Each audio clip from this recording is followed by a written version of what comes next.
The wind howled through the bare branches of the oak trees lining the driveway, carrying with it the sharp, biting chill of a late December afternoon in rural Vermont. Snowflakes danced in erratic spirals, settling on the ground like a fragile veil over the frozen earth.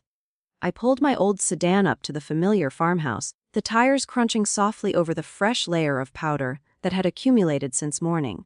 The house loomed ahead, its weathered clapboard siding painted a faded red, strings of twinkling Christmas lights draped along the porch railing in an attempt to summon holiday cheer. Smoke curled lazily from the chimney, mingling with the scent of pine and wood smoke that always seemed to permeate this place. I had driven 3 hours from my tiny studio in Burlington, navigating slick roads and my own swirling thoughts, clinging to a thread of hope that this Christmas Eve gathering might bridge the widening chasm between us. After all, family was supposed to come together during the holidays, right? Even if the wounds ran deep. My name is Sophia, and I'm 23 years old. I cut the engine, the sudden silence amplifying the distant laughter filtering from inside the house. I sat there for a moment, my breath fogging the windshield, my gloved hands still gripping the steering wheel. The cold seeped through the cracks in the door, nipping at my cheeks, but I welcomed it. It grounded me, reminded me that I was here real, despite everything. I grabbed the wrapped gifts from the passenger seat, a handmade scarf for my sister, knitted during late nights after classes, and a photo album for the family, filled with old pictures I digitized from Grandpa's attic. Small tokens, but ones I hoped might spark some warmth. Stepping out, the snow crunched under my boots, each step a deliberate push forward. The air was crisp, laced with the faint aroma of baking cinnamon rolls wafting from the kitchen window.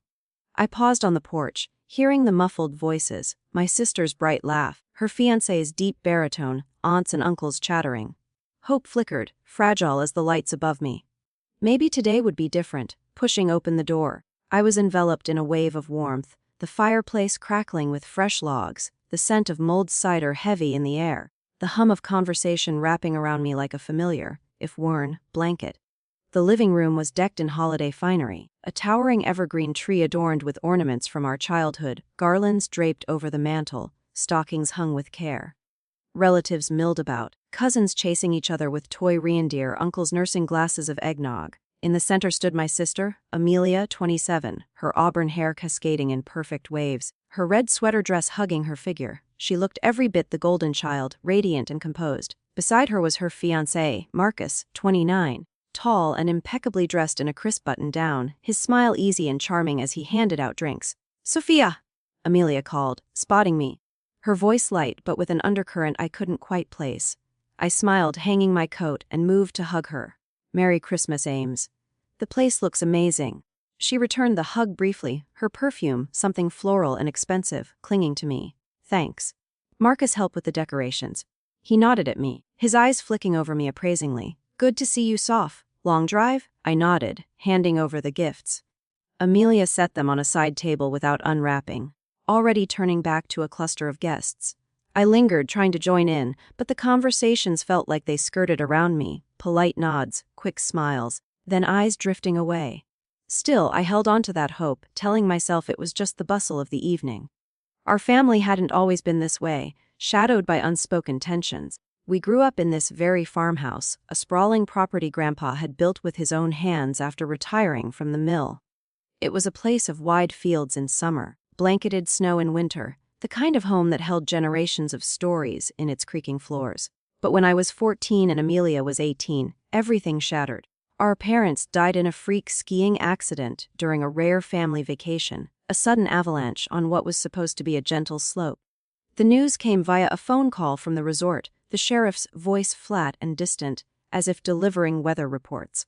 I remember the way the phone slipped from Amelia's hand, clattering on the kitchen tile, her face draining of color. Grandpa, already in his 80s, took us in without hesitation, moving us to the farmhouse where he lived alone after Grandma passed. He became our guardian, our anchor in the storm. Amelia was praised endlessly for her strength. "Look at her, holding it together," neighbors would say at the funeral, patting her shoulder. She handled the immediate aftermath, the arrangements, the paperwork, with a poise that masked her grief. But in the quiet hours, it was me who stepped up. I was the one who sorted through our parents' belongings when Amelia couldn't bear to, packing boxes with trembling hands, the scent of Mom's lavender perfume lingering on her scarves. I learned to balance Grandpa's checkbook when his eyesight failed, cooked meals when Amelia was out with friends, coping, and mowed the vast lawn with the old tractor that rattled my bones. Grandpa noticed, his wrinkled hand patting my back. "You're the heart of this place, Soph," he'd whisper. But publicly, Amelia was the star, the one who graduated high school with honors, started community college, dated the popular guys. I sacrificed quietly, skipping school dances to help with farm chores, working weekends at the local diner to contribute to bills. Amelia's resentment simmered beneath the surface. "You act like you're the only one who cares," she'd snap when I suggested budgeting. I forgave it, always. Grief twists people. I told myself. We were sisters, blood bound us. Grandpa passed when I was 19, a peaceful slip in his sleep after a long illness. His will left the farmhouse and a modest inheritance to both of us equally, with me as co-executor due to my practical nature. Amelia moved out shortly after, into a trendy apartment in town with savings from her job as a receptionist. I stayed, maintaining the property while pursuing my online degree in environmental science, dreaming of turning the land into a sustainable farm. Then Marcus appeared a year ago, an investment advisor, with slick hair and promises of wealth. Amelia fell hard, and suddenly the dynamic shifted. She borrowed from the joint account for dates, dismissed my concerns as jealousy. Marcus always smiled, but his questions about the property felt probing, like he was appraising more than the view. The evening progressed in a blur of carols and clinking glasses. We gathered for dinner around the long oak table Grandpa had carved, the air thick with the aroma of roasted turkey, stuffing, and cranberry sauce. Candles flickered, casting dancing shadows on the walls adorned with family photos, faded images of us as kids, grinning gap-toothed in the snow. Conversation flowed, aunts sharing recipes, uncles debating politics, cousins recounting school antics. I sat quietly, passing dishes, my fork scraping the plate in rhythmic motions. Amelia dominated, regaling everyone with tales of her and Marcus's upcoming wedding in the spring, a destination affair in the Bahamas. She announced with glee. "It's going to be perfect." She gushed her hand on Marcus's arm. He nodded, his eyes gleaming. "Absolutely. And with the property sale, we can make it even grander." I froze, my spoon hovering mid-air. "What sale?" The table quieted, eyes turning. Amelia waved a hand dismissively. "Oh, the farmhouse. Marcus has a buyer lined up. Developers want the land for condos. We'll split the profits, of course." Her tone was light, as if discussing weather. My heart thudded. But Grandpa's will. We agreed to keep it in the family. Marcus leaned in, his voice smooth as oil. "Times change, Sophia. Amelia deserves a fresh start. You can find your own place." The inciting words came after dinner, as we cleared plates in the kitchen. The room was warm, steam rising from the sink where I rinsed dishes, the scent of lemon soap mingling with leftover spices. Amelia entered, Marcus behind her, closing the door softly. "Soph, we need to talk seriously," she said, her eyes hard. I turned, drying my hands on a towel that smelled faintly of bleach. "About the house." She nodded, crossing her arms. "Marcus and I are starting our life together. The farmhouse, it's a burden. And honestly, you being here, always reminding us of the past, the grief, it's holding us back." Marcus placed a hand on her shoulder, his touch possessive. "What Amelia means is, the greatest gift you could give us, for our family, would be if you disappeared from our lives forever. Move out, start fresh elsewhere. No more ties, no more shares. It's time you stopped clinging." The words landed like ice water, chilling me to the core. Disappeared. Forever. Amelia's face was impassive, influenced by Marcus's subtle nod, his eyes calculating. Something in me snapped, not loudly, but with a quiet, resounding crack. I felt the towel slip from my fingers, landing with a soft thud. "If that's what you want?" I whispered, my voice steady despite the storm inside. I walked out past the laughing guests, into the night. The snow bit at my face, wind whipping my hair, but I didn't feel the cold, only resolve. The drive back was endless, the headlights cutting through the darkness like accusations. Snow swirled in hypnotic patterns, the wipers thumping a steady rhythm that matched my heartbeat. My mind raced, piecing together fragments: Amelia's growing distance, Marcus's interest in the property, the unexplained withdrawals from the joint account. Disappear. Fine.